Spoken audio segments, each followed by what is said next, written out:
Au large de la côte sous le vent, si la chance vous sourit, vous pourriez être escorté par des hôtes plutôt joueurs.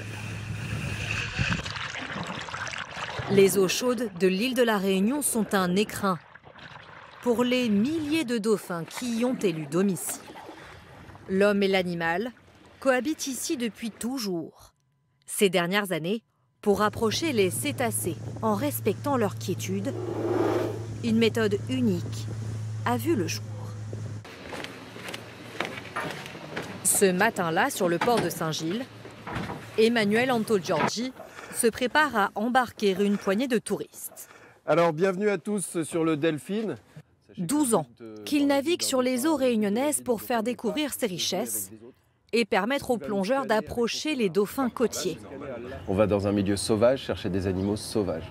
Donc comme dans tout safari, eh bien, parfois il y en a plein, parfois il y en a moins. Le but de ce briefing aujourd'hui, ça va être que les dauphins passent près de nous. Pour cela, il a mis au point ce qu'il appelle l'observation passive.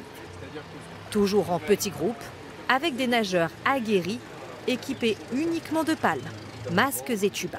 Ils vont passer au plus près des personnes qui vont être les plus calmes et donc qui vont respecter au mieux les consignes.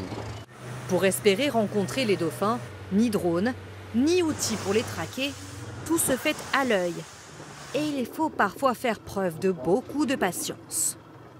Après 2 heures d'attente, alors qu'ils n'y croyaient plus, les premiers ailerons font enfin surface.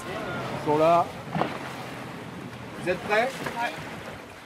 Eh bien, glissons, messieurs, dames. Allez, suivez-moi direct.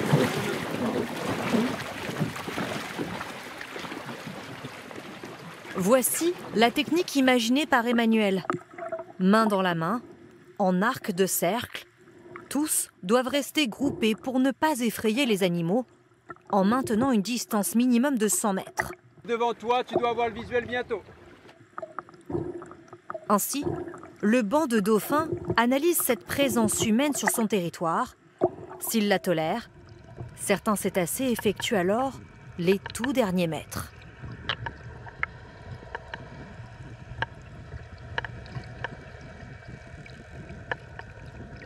Moment suspendu d'une nage en harmonie avec ces princes de l'océan. Une rencontre inoubliable pour ces visiteurs privilégiés. On se disait face à l'immensité de l'océan, on ne va jamais les trouver. Ouais. Et puis des petits ailerons, et puis on a vu des gros dauphins avec un bébé, c'était incroyable. On est en plein milieu de l'océan Indien, donc ils sont en liberté. On a bataillé pendant quasiment 2 heures pour les voir, donc ça prouve que c'est bien la nature qui allait droit sur nous. Et donc du coup, quand on les voit, il faut en profiter. On respecte les animaux, on les chasse pas. C'est eux qui viennent vers nous, s'ils n'ont pas envie, on les voit pas. C'est le risque à prendre quand on vient là, on le sait. Et voilà. C'est ce qui rend l'expérience encore plus incroyable. Ouais. Voilà pourquoi on l'appelle observation passive. Les interactions avec les dauphins sont strictement interdites. Mais elles posent tout de même question, car en haute saison, le balai des bateaux de tourisme est incessant. Emmanuel s'en défend, estimant son approche plus respectueuse. Avec la station balnéaire, c'est mieux ça que comme ça peut se passer dans d'autres îles ou en mer Rouge ou à l'île Maurice par exemple où tout le monde se jette sur les animaux. De toute façon, on ne peut pas empêcher les gens d'y aller. Donc autant les encadrer et que ça se passe le mieux possible et autant faire de l'éducation. Depuis 3 ans, la préfecture a imposé sa méthode à tous les professionnels et plaisanciers réunionnais. De quoi éviter les dérives et protéger autant que possible ces majestueux mammifères marins.